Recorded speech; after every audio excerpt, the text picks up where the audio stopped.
আসসালামু আলাইকুম। আজকে আমরা তৈরি করব ভিন্ন ধরনের বেগুন ভাজার রেসিপি। এটা কিন্তু অনেক মজার একটা রেসিপি।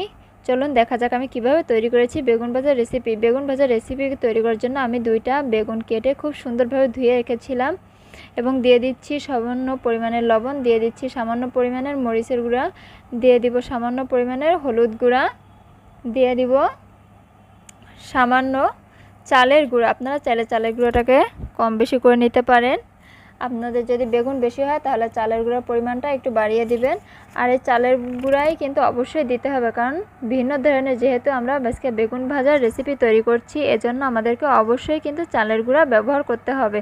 আর এই চালের গুঁড়া দিলে আপনার বেগুন ভাজাটার স্বাদ কিন্তু দ্বিগুণ হয়ে যাবে এবং অনেকক্ষণ পর্যন্ত আপনার মচমচে থাকবে।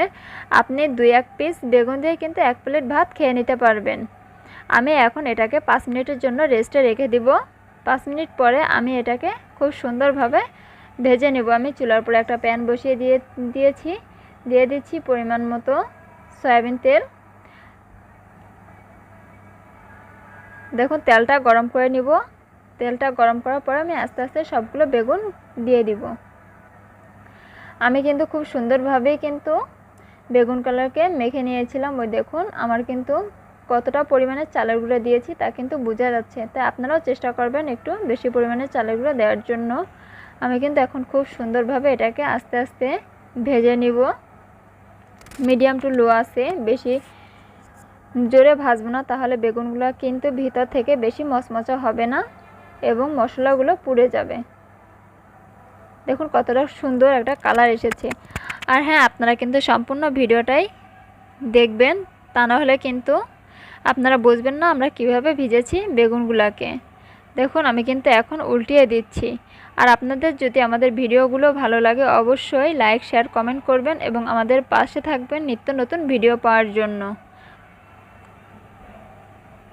চাইলে আমাদের ভিডিওগুলো আপনারা শেয়ারও করতে পারেন। আমি কিন্তু সবগুলো বেগুনই কিন্তু উল্টিয়ে দিয়েছি এবং দেখুন আমার কিন্তু খুব সুন্দরভাবে কিন্তু ভাজা হয়ে গিয়েছে। দেখুন আমি কতটা সুন্দরভাবে আস্তে আস্তে ভেজে নিয়েছি। এখন আমি আস্তে আস্তে এগুলোকে উঠিয়ে নেব। দেখেছেন কতটা সুন্দর কালার এসেছে আমাদের বেগুন ভাজার। আমি কিন্তু সবগুলো বেগুনই আস্তে আস্তে দেখুন উঠিয়ে নিয়েছি। আপনারাও কিন্তু অবশ্যই একদিন আমাদের মতো বাসায় চেষ্টা করে দেখবেন কতটা মজা হয় এই বেগুন ভাজার রেসিপিটা। চাইলে এটা গরম ভাতের সঙ্গে বা পোলাওয়ের সঙ্গে বা খিচুড়ির সঙ্গে এটা খুব সুন্দরভাবে পরিবেশন করতে পারেন। আর হ্যাঁ, অবশ্যই আমাদের চ্যানেলটা কিন্তু সাবস্ক্রাইব করবেন। ধন্যবাদ সবাইকে। আল্লাহ হাফেজ।